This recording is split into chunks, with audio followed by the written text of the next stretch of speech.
Capítulo 1. O homem que foi. Seu nome era Gaius Valerius Maximus. Nasceu em Roma. Família de cavaleiros. Não aristocracia, mas respeitável. Aos 23, servia como tribuno militar na Britânia. Comandava 80 homens. Tinha futuro promissor. Então aconteceu o impensável. Emboscada. Pictos selvagens.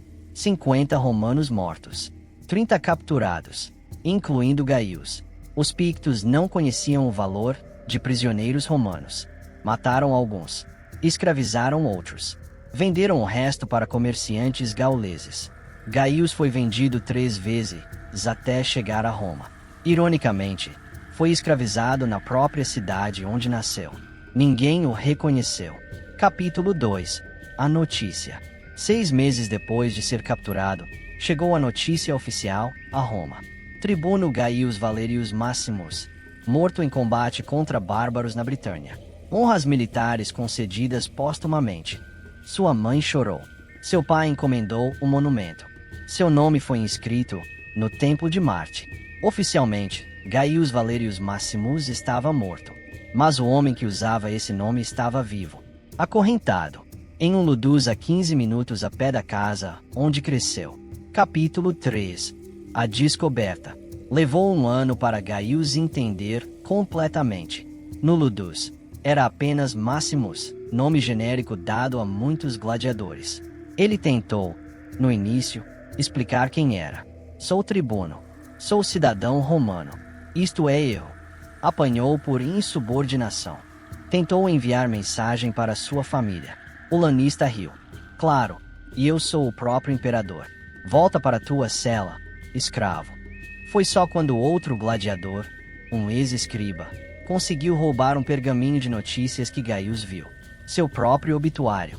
Gaius Valerius Maximus, 23 anos, tribunus militum, morto heroicamente. Ele leu 3 vezes. Então, entendeu. Ele estava morto. Legalmente, oficialmente, permanentemente. E percebeu algo aterrorizante. Um homem morto não tem direitos. Já imaginou descobrir que você oficialmente não existe mais? Pensa nisso. Capítulo 4. O fantasma. Gaius tentou uma última vez. Enviou carta para seu pai. Pagou um escravo para entregá-la. A carta dizia: Pai, estou vivo. Estou em Roma. Sou escravo no ludus de Sérvio. Por favor, venha me buscar. 2 semanas depois, teve a resposta. Seu pai veio. Gaius quase chorou de alívio quando viu a figura conhecida entrando no ludus.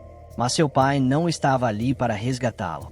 Estava ali para comprar gladiadores para um evento privado. Gaius se apresentou, tremendo. Pai, sou eu, Gaius, seu filho. O homem olhou para ele e não o reconheceu. Capítulo 5. A transformação. 1 ano de escravidão tinha mudado Gaius. Cabelo longo, barba selvagem, corpo marcado por chicotes e combates. 40 quilos mais magro. Mas era mais que isso. Seu pai olhava para ele e via um escravo. E não conseguia ver mais nada. Porque sua mente já tinha colocado Gaius em um túmulo. Já tinha pranteado. Já tinha seguido em frente. Ver o filho ali desmoronaria tudo. Então seu cérebro recusou.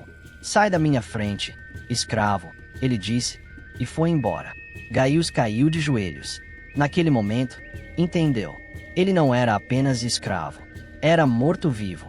Um fantasma andante. Capítulo 6. A liberdade na morte. Algo quebrou em Gaius naquele dia. Mas não da forma que você esperaria. Ele não enlouqueceu. Não se desesperou. Descobriu algo estranho. Liberdade. Se estou morto, pensou, então não devo nada a ninguém. Não tenho passado a honrar. Não tenho futuro a perseguir. Não tenho nome a proteger. Sou livre porque não existo. E começou a agir de forma diferente. Capítulo 7. O gladiador sem medo. Na arena, Gaius se tornou algo único. Lutava sem medo. Não porque era corajoso, mas porque já estava morto. O que podem me fazer? Ele pensava. Matar-me. Já estou morto. Essa mentalidade o tornou impossível de prever. Tomava riscos insanos. Fazia movimentos suicidas que funcionavam porque ninguém esperava que alguém fosse tão louco. Em 2 anos, acumulou 38 vitórias. Tornou-se lenda. O fantasma de Capua, o chamavam. Ele ria do apelido. Se ao menos soubessem. Capítulo 8. O reencontro final. No 6º ano de escravidão, seu pai apareceu novamente no Ludus. Desta vez, para assistir aos jogos. Gaius estava lutando. Venceu. Espetacularmente. Seu pai aplaudiu. Impressionado. Quem é esse gladiador? Máximos, responderam. O melhor que temos. Quero comprá-lo. Gaius foi levado acorrentado ao camarote. Ficou frente a frente com o pai. Desta vez, não disse nada. Apenas olhou. Seu pai examinou-o como gado. Bom porte. Cicatrizes de vitória. Quanto? O lanista negociou. Pai e filho a centímetros de distância. Um vivo, outro morto. Nenhum reconhecendo o outro. A venda foi concluída. Capítulo 9. A escolha. Gaius foi levado para a vila de seu pai. Colocaram-no nos alojamentos de escravos. Ele podia ouvir sua mãe na casa principal. Podia ver seu antigo quarto da janela. Podia sair à noite e tocar as paredes onde brincou quando criança.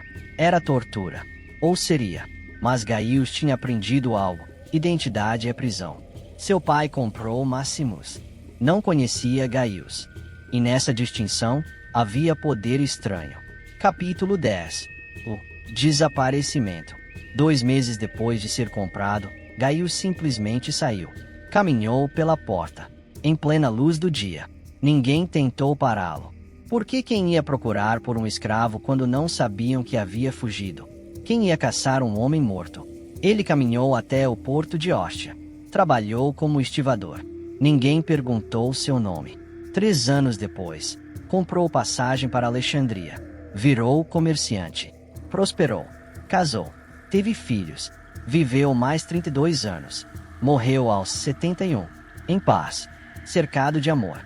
Nunca revelou quem tinha sido. Porque entendeu. Aquele homem tinha morrido na Britânia. Gaius Valerius Máximos estava no túmulo. O homem que viveu depois era outra pessoa. Livre. Não apesar de estar morto. Mas porque estava. Epílogo. A lição. Em Roma, no Templo de Marte, o nome de Gaius Valerius Máximos ainda está gravado.